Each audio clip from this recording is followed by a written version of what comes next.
opportunity to congratulate Harry. He's the new fire chief of the city of Titusville. Harry's been with the department for 30 years. The last 19, he's been as a full-time firefighter. Prior to that, he was a minuteman. It took a long time to make this decision. Been thinking about this since Joe Crotty left August 17th of last year. I got to know the guys a lot better. Been coming over here for a long time. Made my decision really hard. We had 4 people apply for this job, all internal, all already employed here. In the end, we settled on Harry. I think Harry will do a great job. Titusville City Manager Larry Manross introducing our new fire chief. Welcome back to the morning drill. 4 minutes past the hour of 8 o'clock, and joining us this morning is our city manager, Larry Manross. Good morning, sir. How are you today? Good morning. I'm very well, thank you. Chief Crotty left back in the summer? August 17th, I believe. Okay, so you've been on that mission of finding that replacement for a few months now, and yeah, that took a while. But truthfully, I really wanted to. I went over there on a daily basis. I wanted to really get to know the personalities of the firemen we had, because we really wanted to promote from within. And there was some, I guess, laws governing if you hire somebody from the outside, they're not allowed to actually fight fires. Is that correct? Well, that's not really a law. That's a union. Okay. It's part of the union contract. Okay. But if you hire within... If you hire within, actually I had to get that agreement approved with the union. There was negotiations going on during that 7-month period. Oh, wow. To get that established to where it could be a working chief if we hired from within. So you were pretty busy then. A lot of things behind the scenes that had to take place to make that happen, I guess. Yeah, I learned a whole lot. Going over there every single day at the shift change, I learned a lot about, I've never fought a fire, and I told them from the beginning, I can't really put out a fire, but I can certainly start one. You should come to my house and I have to cook dinner. Lots it's not good. So, obviously, Harry Caldwell's the new fire chief, and that aspect of your job is put to bed for now.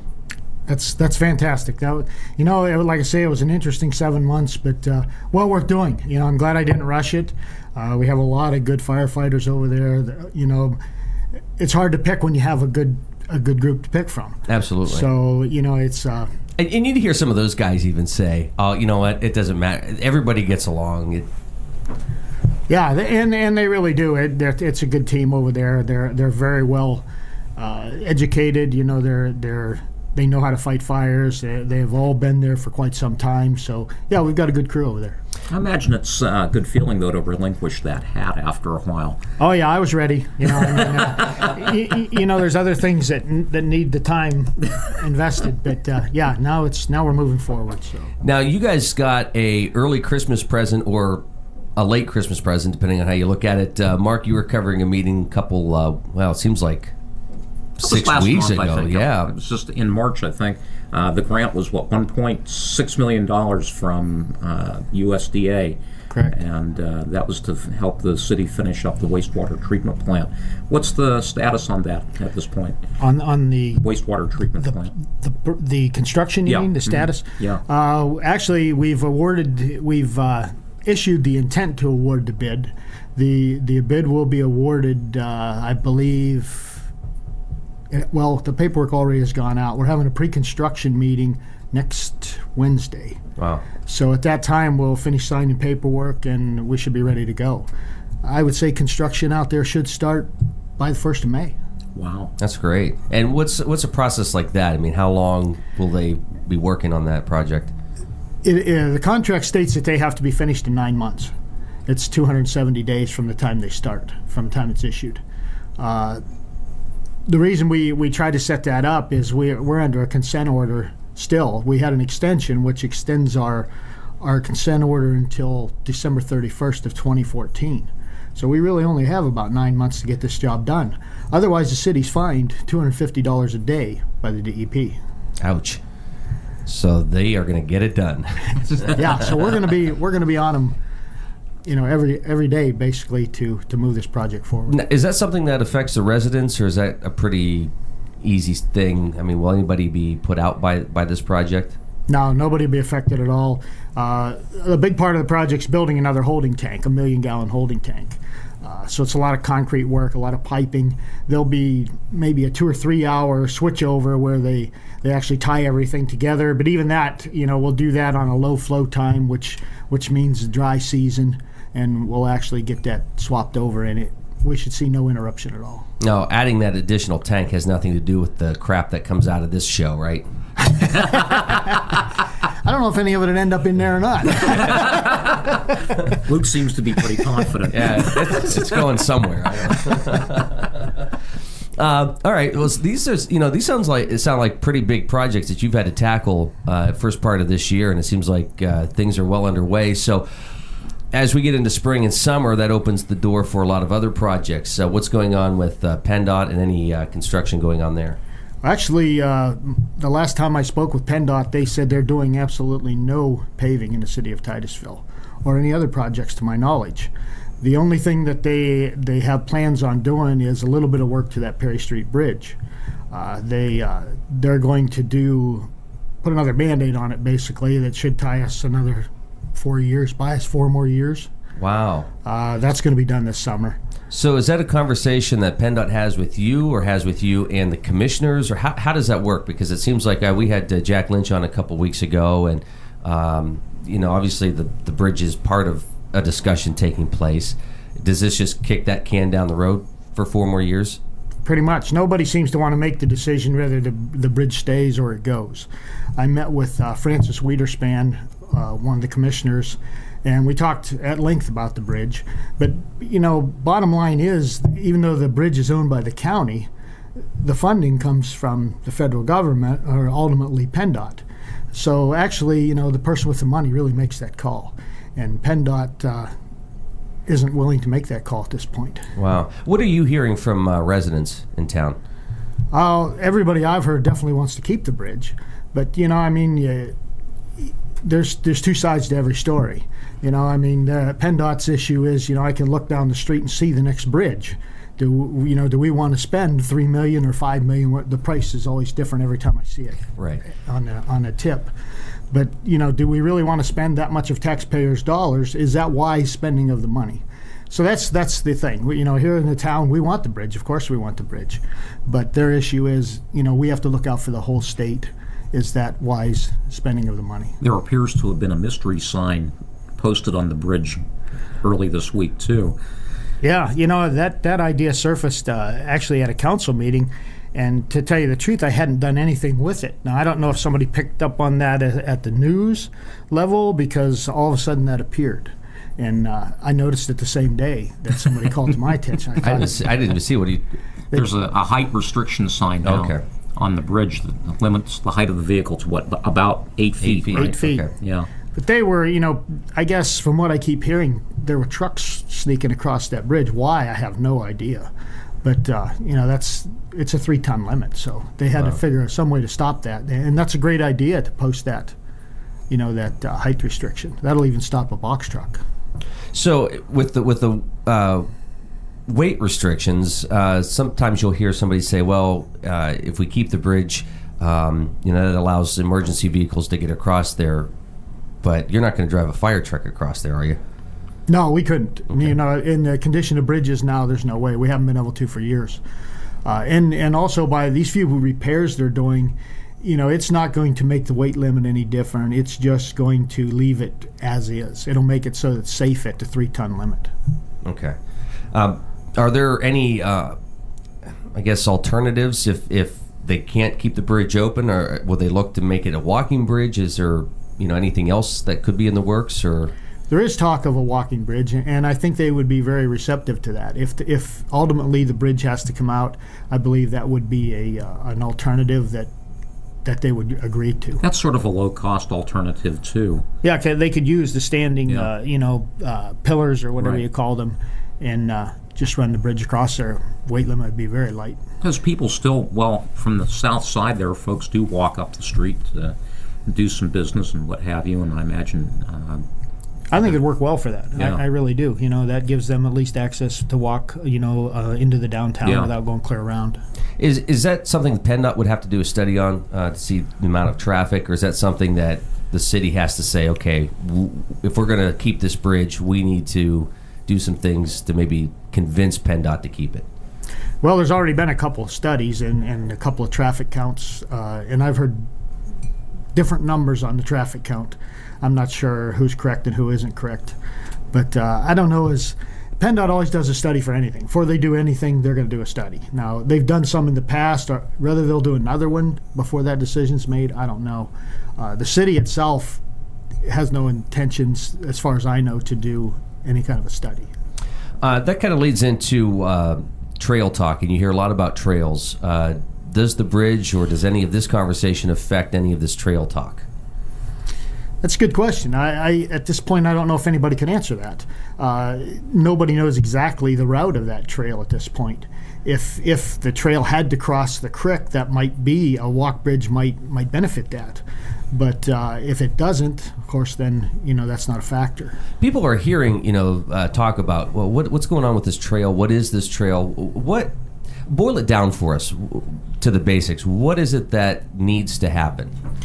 Well, of course, I don't know how much everybody knows, but ultimately they want to make this trail run all the way from Erie to Pittsburgh, and we're just one little link of that whole picture. And of course, as a city, our responsibility to complete it is to get through the city. That's our ultimate goal, and we are down as far as Martin Street. And the plan is eventually to make Martin Street the trailhead, where you come into town, you maybe come up Martin Street to Fleming Park. Right now, what we're working on is having a plan drawn up exactly what we want to do to Fleming Park to make that happen. We have some electrical issues in Fleming Park that need addressed, and they're underground. They need dug up.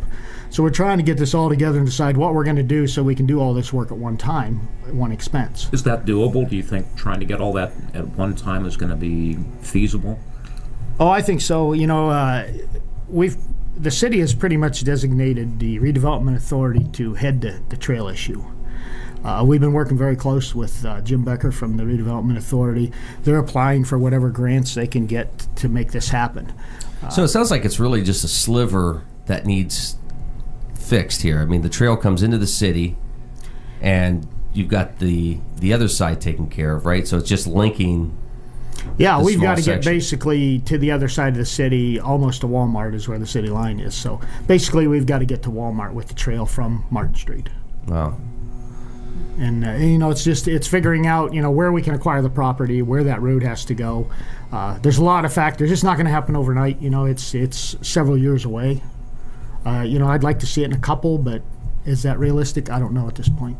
And a lot of that, I'm sure, has to do with the safety of the people who would be using these trails.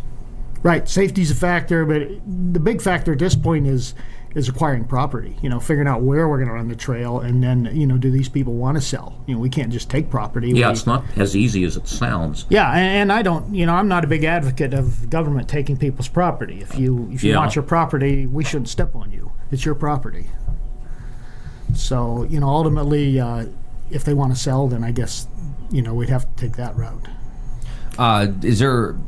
Would it just be a certain amount of property that you would need?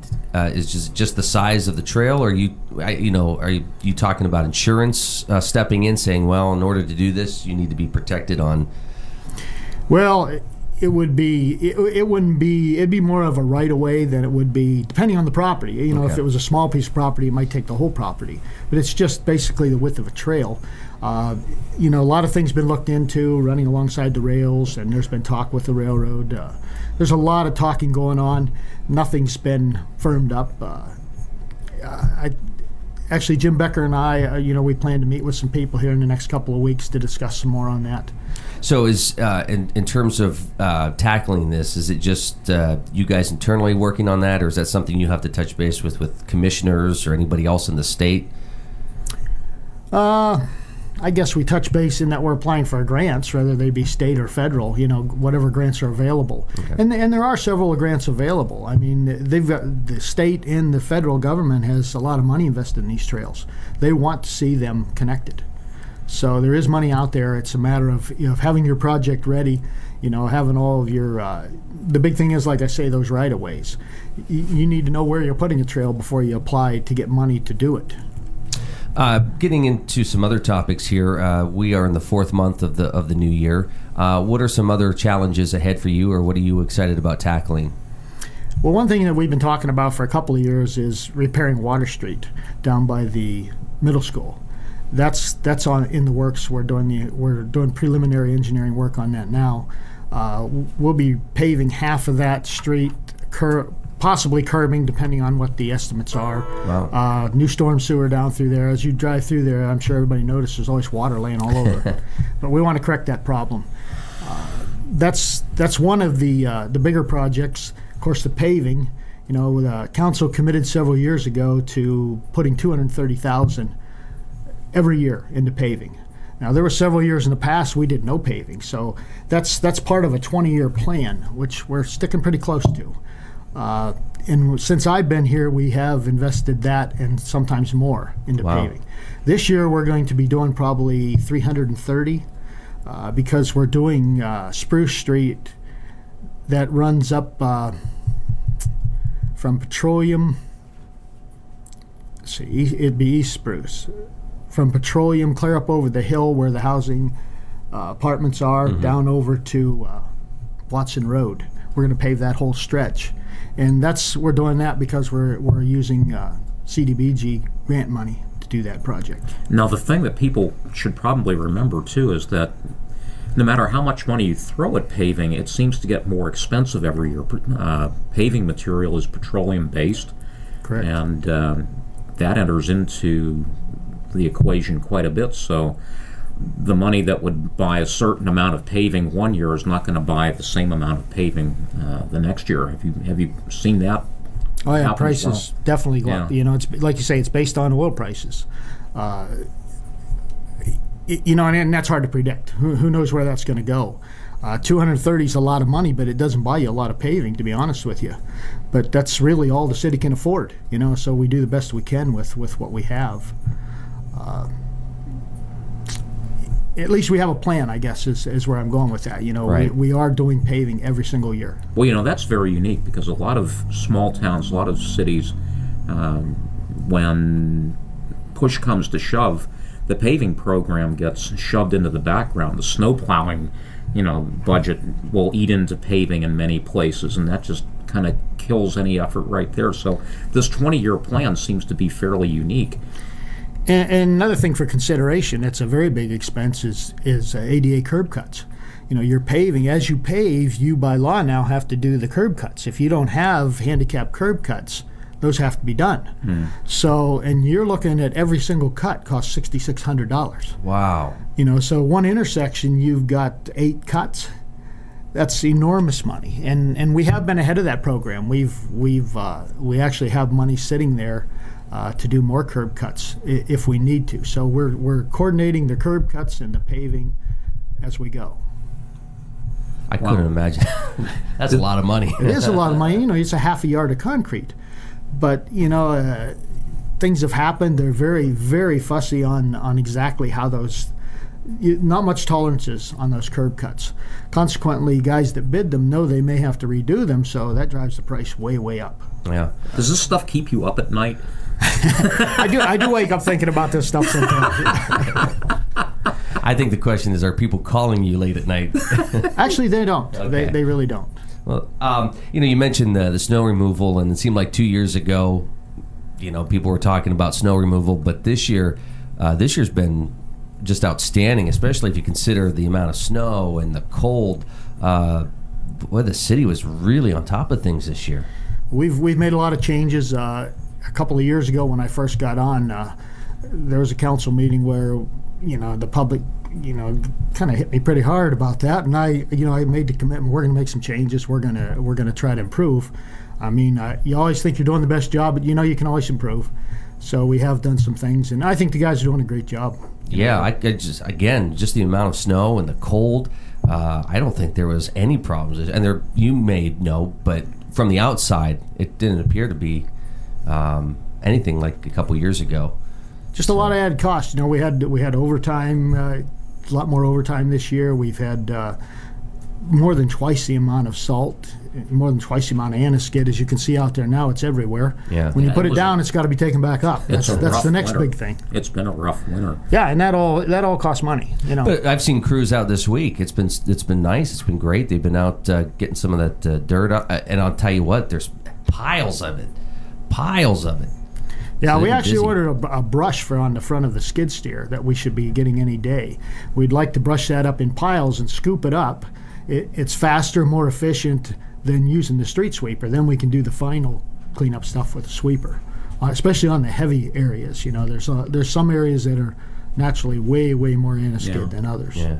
I have to tell you, it was funny. I covered an Oil City meeting here recently where a citizen got up and complained at the end of the meeting that the city was doing too much plowing. Wow, that's a new one. That's got to be a challenge, though, when you have people that are yelling at you to make sure the streets are plowed at the same time. Don't raise my taxes, or watch the spending. How do you balance that? That is exactly right. That's a balancing act. You have to just do the best that you can, with the people you have. And there were a lot of cuts made in the past years to our amount of employees. Public Works is at a bare minimum. Not that we can't operate there, because I think we're doing fine there. I wouldn't recommend that we need more. I just try to utilize the people we have more efficiently, whether it be with different equipment like this brush, things like that we haven't bought in the past. But a brush, just for instance, a brush that costs $10,000, that's a whole lot cheaper than an employee. So if that's going to cut that work faster, do it faster, so that employee can do something else, that's the direction we need to go. Yeah. Well, I'll disagree with you a little bit, Mark. I pay him jelly beans, and so. I know the doc yesterday at the VA said I have to cut down on the jelly beans. Oh, good. So a savings to the company. Yeah, unfortunately. It's got to be exciting for you. It seems like every day, new challenge. Every day is a little different, between working with folks in redevelopment, or checking in with the police or fire, or meeting with small businesses in town. It's got to be pretty exciting for you to just have a job where every day is a little different. It is. It's quite different from my past. It took a long time to adapt to it, to be honest with you. My first year here was brutal. I'm coming up on 3 years now. It'll be 3 years June 14th. It's definitely interesting, and I have a lot better understanding. It took a long time to understand how all this works, and I think we are moving forward. I see a lot of positive things happening. So yeah, I believe we're headed the right direction. Was it last summer that the City Hall had all the renovation work done? Yes. Yeah. How are things going there? Did you notice a difference this winter? Yeah, a lot nicer in the heating system. Everything. A lot of that work was HVAC work. Normally in the wintertime, every single office over there had an electric heater in it because everybody was freezing. No electric heaters this winter. Oh, wow. So yeah, it was fantastic. Nice and warm in there. Very nice. And that was a project that took, a couple months to complete? Yeah, probably 2 months. Yeah, and they done a nice job. It's working very well. Excellent. Well, what are you looking forward to the most about the summer, just personally? Sunshine. I was going to say, you might not want to take the plows off the trucks until, June, July? Yeah, I hope you're wrong. And me too. Oh, man. I imagine summertime brings its own challenges as well, as far as maintenance issues and things like that. Yeah, there's always, then we attack any drainage problems we have, or we try to do, and there's issues all over. We have 100-year-old pipes, you have sanitary issues, you have storm sewer issues. Summertime's when we try to get those done and try to get ahead of those. So it sounds like work continues to be busy and lots to do. Lots to do. A lot of great people, as you pointed out. And it seems like now that you've taken care of fire and you got some of these other projects underway, you can focus on some of those summer-type issues. Yeah, I'm going to be very much hands-on, and so is the Public Works Director with the sewer project. We're talking an $8 million project. We want to make sure that project flows and make sure that it's done right. never hurts to have an extra eye on it, on a regular basis, even though we have an engineer that's on site daily. I've heard a lot of people who have said, we don't have a city manager who will just sit in, the office and coordinate this stuff. It seems like you're always there. You're always checking in. So I think that's something that should be stated again. That's great that you're not just dictating from an office, but you're actually out. I have to have my finger on the pulse. I just can't sit in the office and not know exactly what's going on.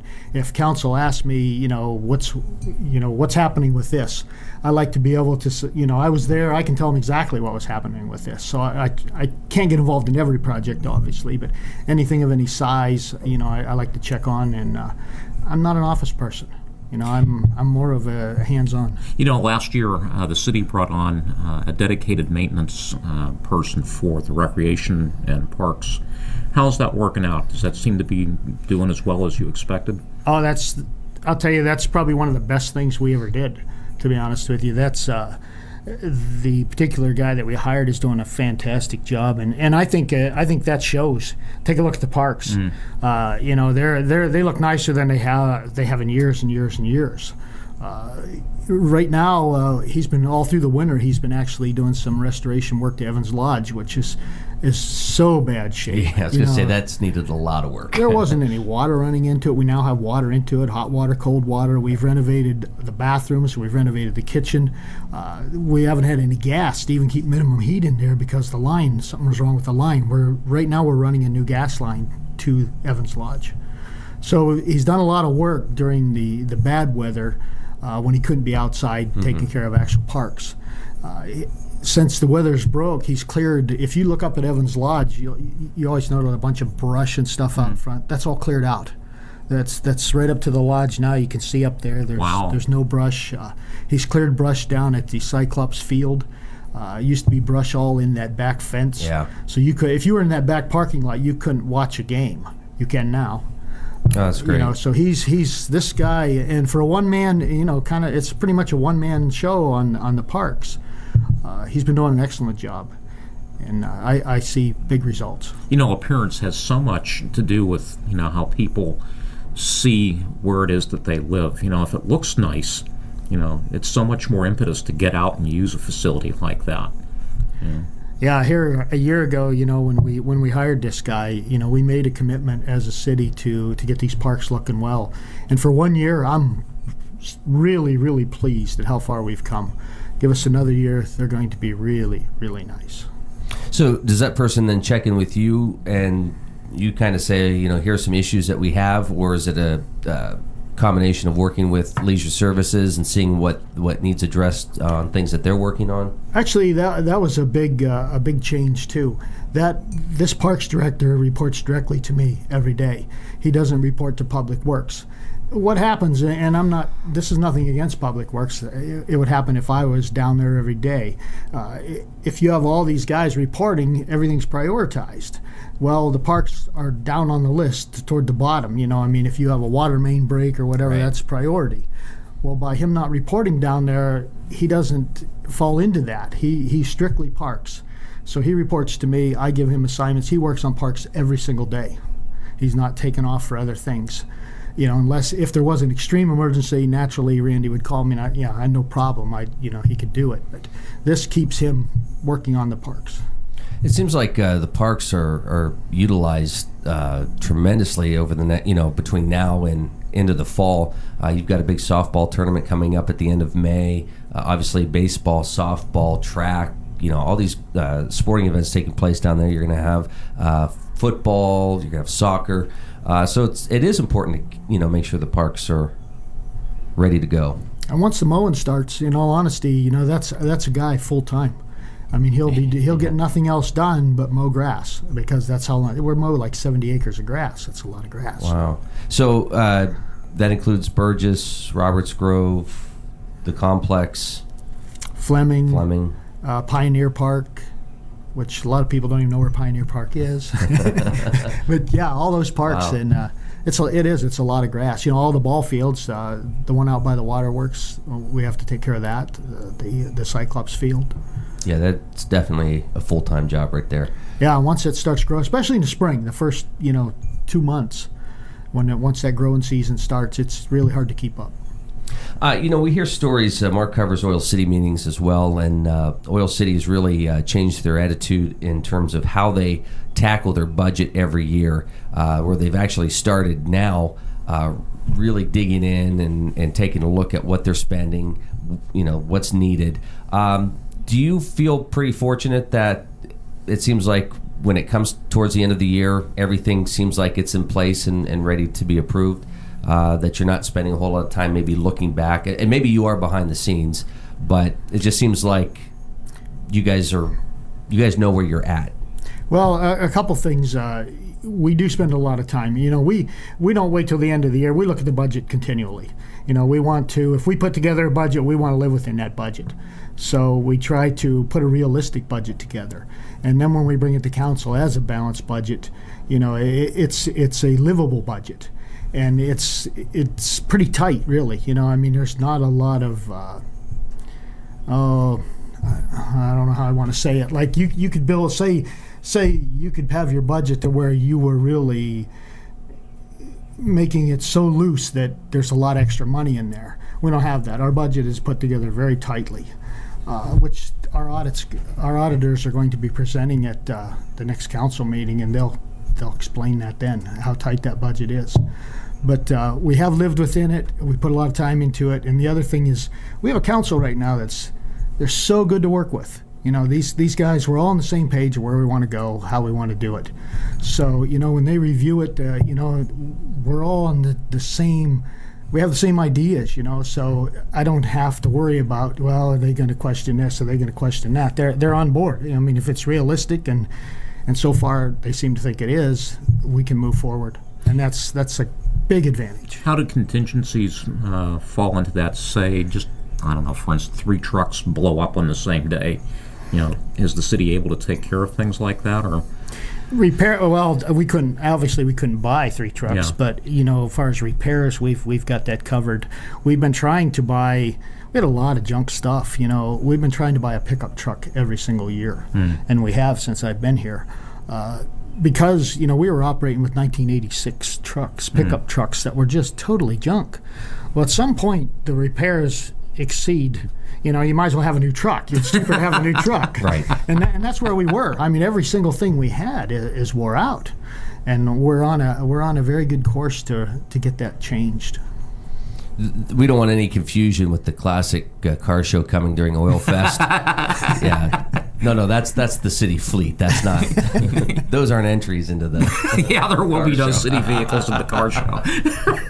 But as we replace and get newer stuff, it's easier to maintain. Then you can prolong your newer equipment that you do have, because now our full-time mechanic, which we have, he can put his time and effort into maintaining equipment instead of trying to always play catch-up, working on junk.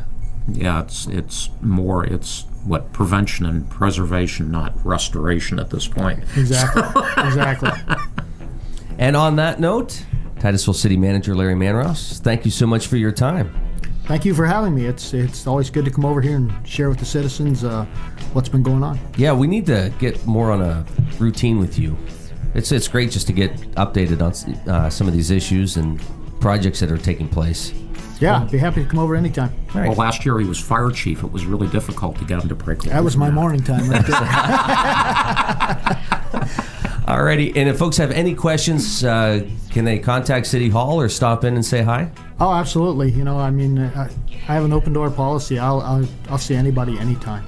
All right. It's part of the job. Excellent. Larry Manross, thank you so much. Thank you. Alrighty, it is 8:37. Coming up, we'll take a look at what's making news in case you missed it earlier, and we'll check that weather forecast. Not too bad today and warming up tomorrow. Looking forward to it. We'll be back right after this. Oh, you got a hook, Captain Diamond Star Halo.